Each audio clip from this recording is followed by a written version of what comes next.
Napoleon Hill spent more than 20 years studying how the richest minds of his time built their fortunes, men like Edison, Ford, and Carnegie. What he found shocked him. The real difference between the dreamers who owned factories and the workers who labored inside them wasn't muscle or hours worked, it was imagination. Hill proclaimed that every fortune begins first in the mind. Before there is a skyscraper, there is a sketch. Before there is a company, there is an idea. There's no such thing as something for nothing, he often said, but there is such a thing as something for an idea. In Think and Grow Rich, Hill revealed that ideas are the true currency of success. The ability to think beyond one's current circumstances, to see the invisible before it becomes visible, is what turns ordinary individuals into creators of wealth.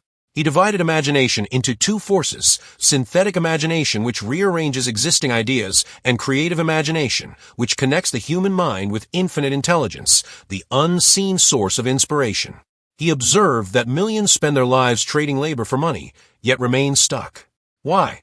Because labor is limited by time, skill, and physical energy. But imagination multiplies itself. One idea can feed thousands. One mental spark can create entire industries. Picture a worker turning wrenches 8 hours a day. His output ends with his shift.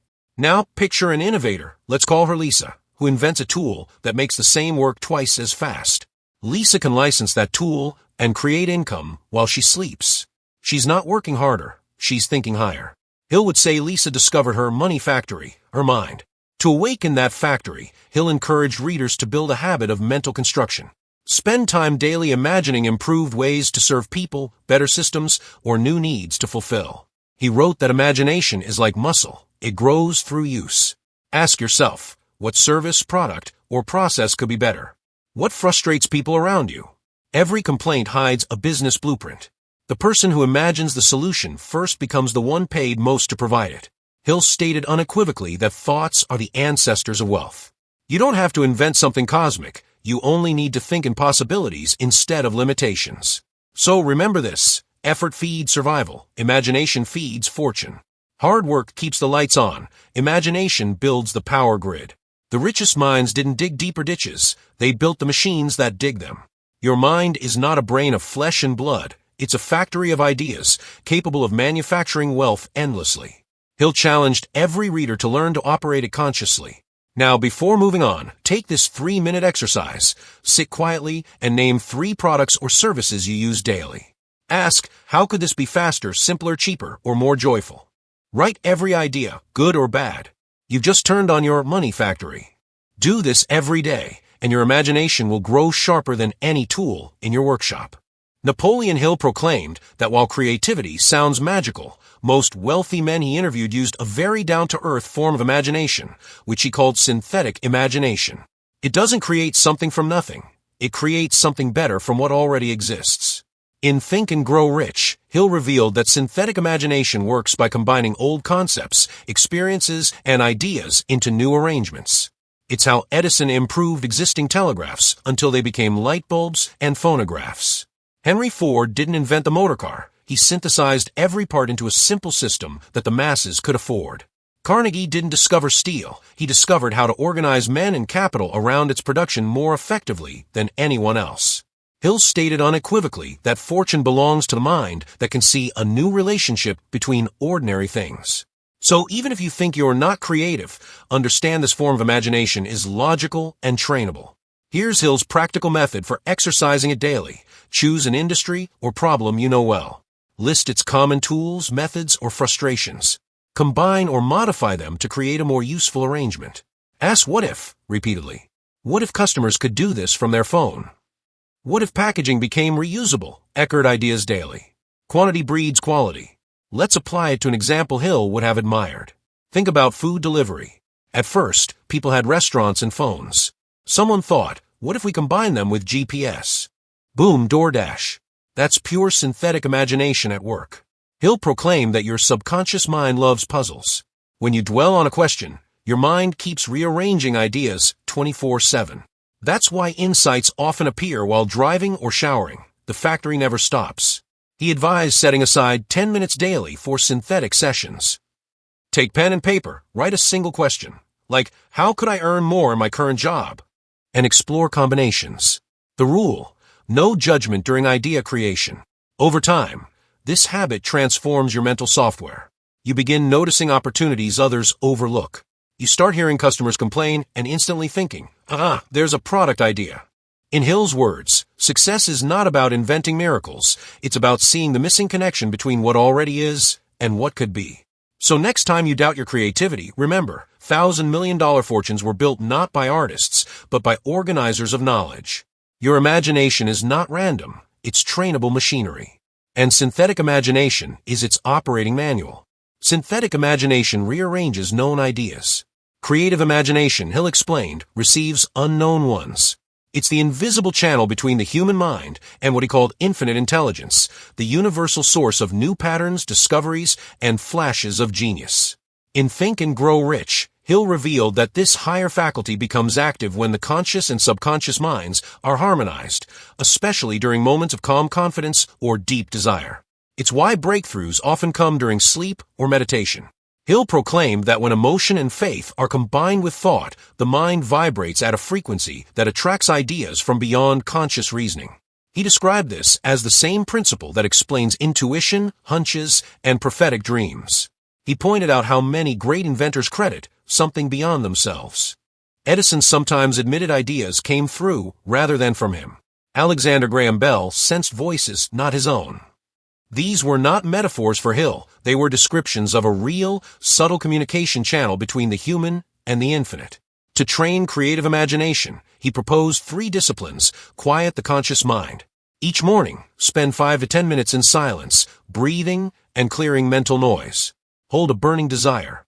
The intensity of your purpose determines how clearly infinite intelligence can deliver ideas. Act on every hunch.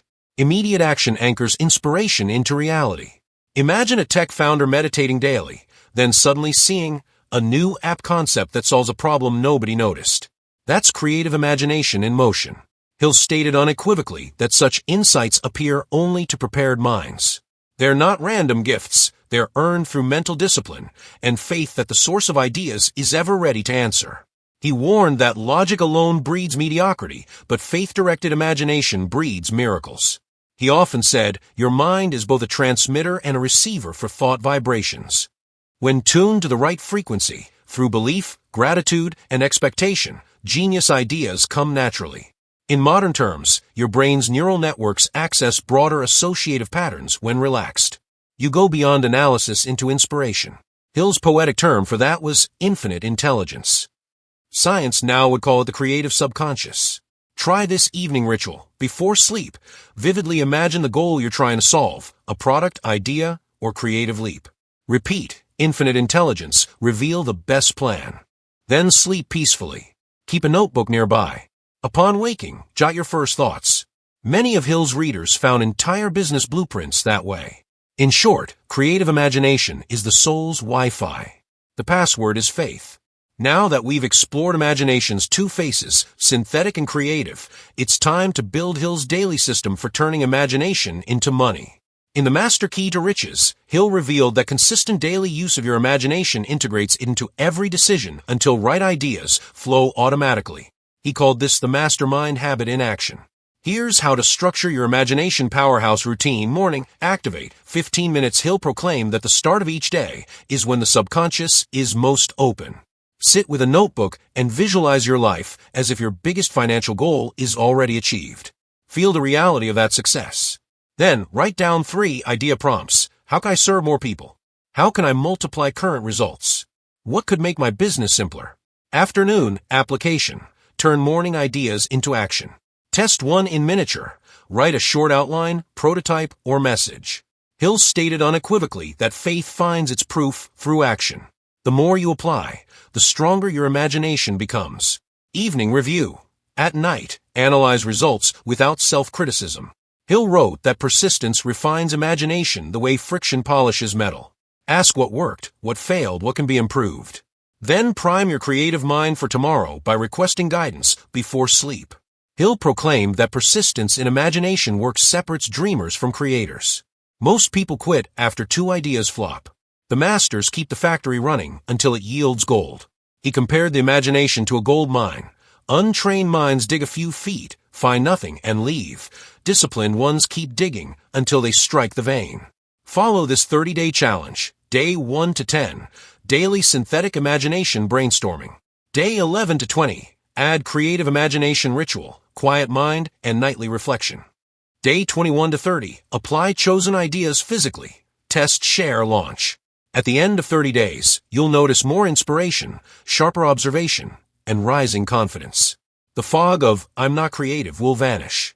Hill believed every human is endowed with direct access to infinite intelligence, but only those who use imagination consciously ever prove it.